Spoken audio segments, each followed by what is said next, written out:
Bueno, nosotros vamos a seguir desarrollando este tema y está como invitado esta mañana Pedro Pablo Kuczynski, a quien le damos la más cordial bienvenida. Ustedes saben, ex ministro de Energía y Minas, ex ministro de Economía, también ex primer ministro y ahora líder de Perú Más, de esta agrupación política. ¿Cómo está, Pedro Pablo?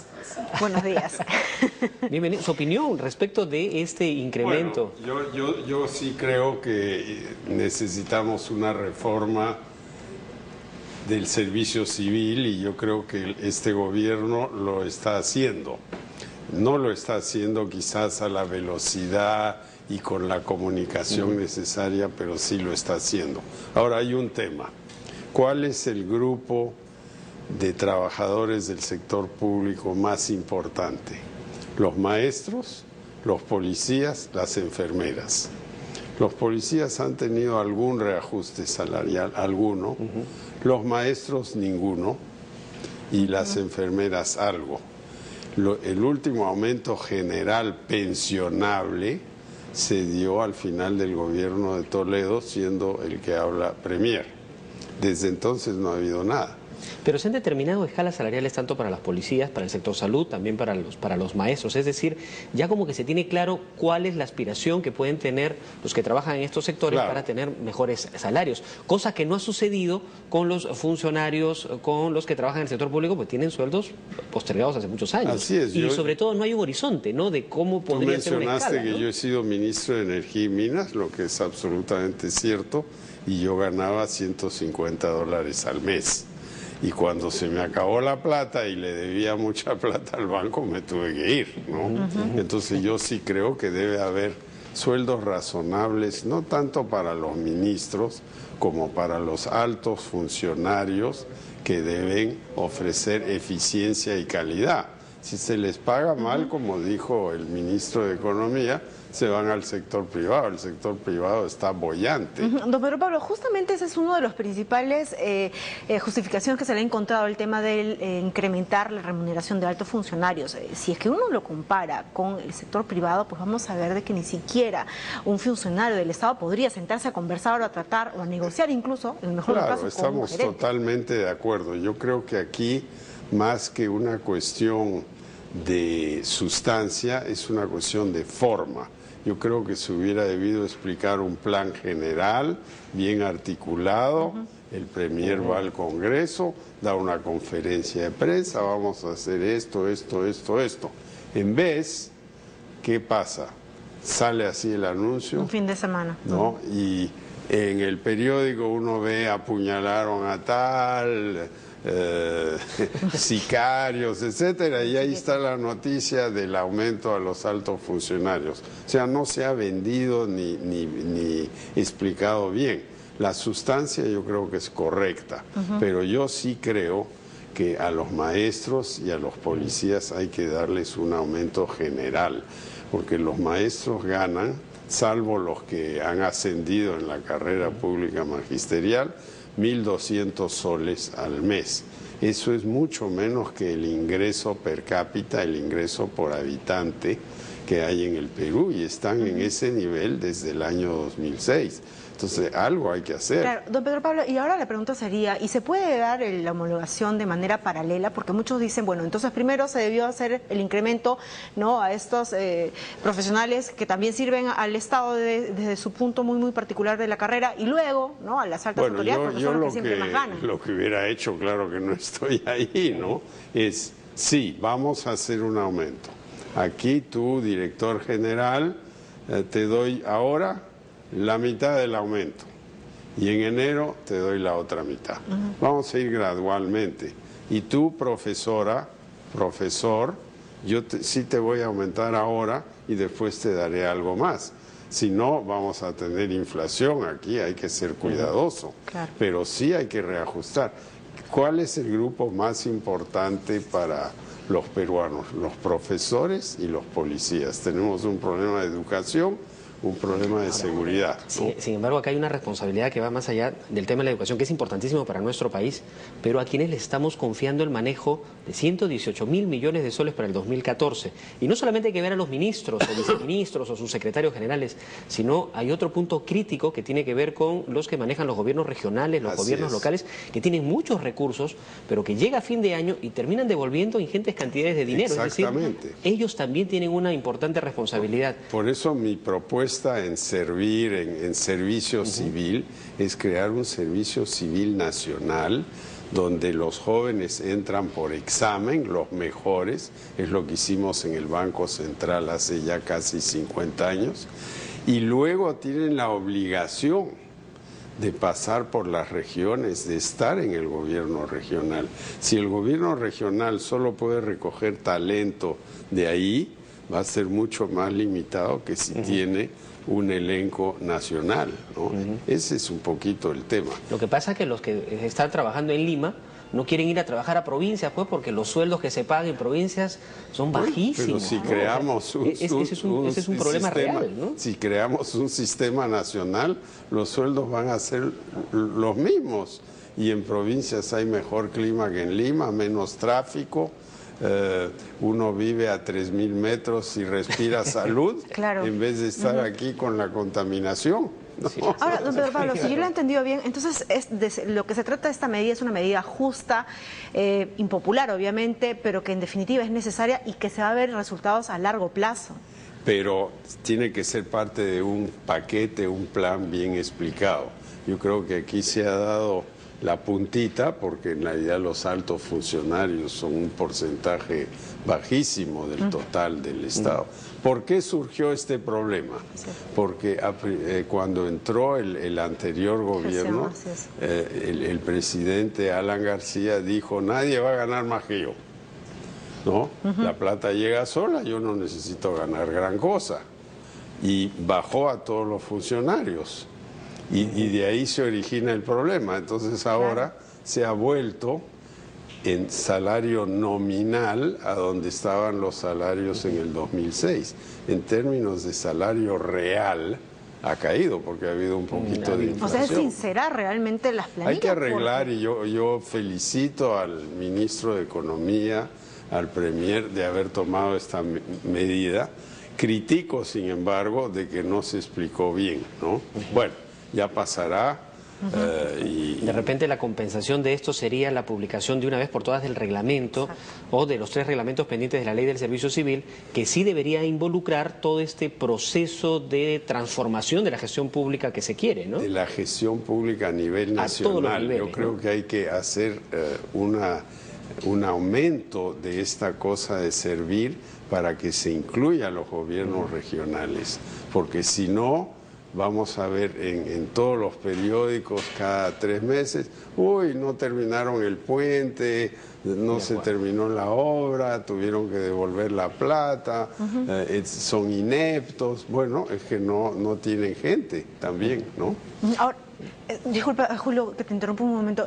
¿Y esto también comprendería el tema de un oportuno cambio de algunos titulares en el gabinete ministerial? Mire, yo no creo tanto en cambios de gabinete. Yo creo que tenemos que copiar algo bueno de Chile, no las disputas fronterizas, pero en Chile el ministro de Hacienda dura los 4 o 5 años del gobierno. Aquí, felizmente, también en el gobierno pasado tuvimos un canciller que duró todo el tiempo, los 5 años. Pero ¿cuántos ministros del Interior hemos tenido en los últimos 12 años? 18. Entonces, ¿cómo puede haber ¿Cómo puede haber continuidad si va cambiando la gente a cada rato? Tiene que haber cierta continuidad. Entonces, yo diría, no hablar de cambios de gabinete. Primero, se habla de cambios de gabinete. ¿A quién quieren cambiar? ¿Por qué? ¿No? De Lo que pasa repente es que en la política mejor no hacer nada. Y ya dejando el lado técnico, entrando al escenario político, lo que pasa es que los políticos hacen de este tipo de comentarios, de las interpelaciones, de las llamadas al Congreso... Pero eso es gesto. Eso es un poco tipos de gesto como que por determinada denuncia o por determinada acción ese ministro tiene que salir, y hay ese tipo de exigencias. Ese es el juego político que hay en estos tiempos, y ahora que se viene la campaña electoral municipal, regional, esto va a encenderse más. Deberíamos enfocarnos no en cambiar así las piezas del ajedrez, sino en cambiar el tablero. Deberíamos ocuparnos de los grandes temas: educación, seguridad, salud pública, agua potable. La señora que acaba de estar aquí, agua potable es un tema central, ¿no? Ahora, específicamente, usted se ha referido a algo muy interesante en relación, ¿no?, a mencionar el ejemplo de Chile, y hay algo, pues, en definitiva, que nos hermanan, nos enlaza, pero que también en estos momentos como que nos mantiene un cierto cuestionamiento con Chile, y es en relación a que se ha confirmado en efecto que Chile va a enviar, pues, una nota de protesta, vamos a decirlo así, por el tema del triángulo terrestre. Este tema es como que continúa manteniendo alguna diferencia con el vecino país con el cual ya no teníamos ninguna discusión. Y se arreglará algún día. Lo que no vamos a hacer es ceder 1 milímetro de la frontera terrestre fijada por el Tratado de Lima de 1929. ¿Y por qué el hito está tierra adentro? Porque el mar se puede comer el hito con una marea, con una tormenta, como ha habido ahora en España, ¿no? Entonces lo metieron 250 metros adentro. Pero la frontera está trazada en el tratado, entonces esa es la frontera. Ahora, ¿cómo deberíamos nosotros de comprender esta nota de protesta cuando se ha entendido y ha sido bien claro que el tema al cual fue llevado a la Corte de La Haya fue básicamente porque no había un límite marítimo? Nadie hablaba de la frontera terrestre. Entonces, ¿cómo se comprende eso? Lo que pasa es que la Corte, si uno lee la opinión, dice, bueno, yo no me ocupo de temas de fronteras terrestres, pero para empezar la frontera terrestre tengo que partir de un punto. Y ese punto es ese hito, que es como un obelisco, ¿no? No puedo partir de un cactus o de no sé qué en el suelo, ¿no? Y por eso ha surgido todo eso, pero en realidad nadie cuestiona de que ese triangulito es nuestro. Que se forma, ¿no? Claro. Y máxime hay un tema histórico, ¿no? Ahí perdimos 150.000 kilómetros cuadrados. Entonces no vamos a ceder ni 1 hectárea, ni 3, ni 2, ni nada. Ni un metro. Ni un metro en realidad. Pero hay que ponerse de acuerdo, pues. Y al final eso ocurrirá. Nos quedan poquitos minutos, pero no quiero dejar de preguntarle ya por el otro escenario. Hace poco se ha publicado una encuesta donde le dan un 11% de preferencias de ser candidato presidencial. ¿Cómo va el trabajo? Sé que está trabajando bastante en provincias al respecto. Mire, yo no creo mucho en las encuestas. Hay encuestas que me ponen en 40%, otras que me ponen en 11, 12. Yo creo que estamos muy lejos de la elección. Yo creo que hay que trabajar en un programa y tener buenas bases para luego tener un buen Congreso. Eso es fundamental. ¿Y se está trabajando en eso? Es decir, por ejemplo, para ahorita, para calentar nada más la candidatura a Lima con el señor Heresi, que al parecer está siendo propuesto por su partido. Bueno, nosotros apoyamos a Heresi, él es parte de nuestro partido y él va a empezar a calentar motores una vez que termine el verano, ¿no? La campaña de la alcaldía empezará pues por ahí por mayo, me imagino, ¿no? Don Pedro Pablo, ¿y qué circunstancias dependen de que usted al final pues decida si en efecto participa o no participa en las elecciones de 2016? Mire, yo lo único que quiero es que el Perú vaya bien, ¿no? A mí no me interesa ser el protagonista. Además, en el Perú simplificamos mucho, decimos el presidente, la presidenta es clave, sí es, pero es todo el aparato estatal que es importante, el Congreso, la administración. Claro. Yo creo que el Perú va bien, pero todos los analistas, todos, coinciden en que estamos muy atrasados en instituciones, en educación, en seguridad y en infraestructura, particularmente el tema del agua potable. Esos son los temas importantes. O sea, en definitiva, al Perú le va bien, pero le puede ir mejor. Y si nosotros recordamos esta unidad que se ha generado en torno de los partidos políticos ante la expectativa de la que iba a ser la sentencia de La Haya, a nosotros los peruanos nos gustaría de repente ver este tipo de unidad en unas próximas elecciones. ¿Podría usted de repente sumarse, agruparse, qué sé yo, con otras agrupaciones o de repente personajes nuevos que ingresen? Es prematuro. Yo creo que el grueso del público peruano quiere un futuro mejor para sus hijos. Eso es lo más importante. Y lo que no quieren son balconazos, grandes discursos, grandes declaraciones que después no se cumplen. Personajes que de repente por ahí se improvisen como...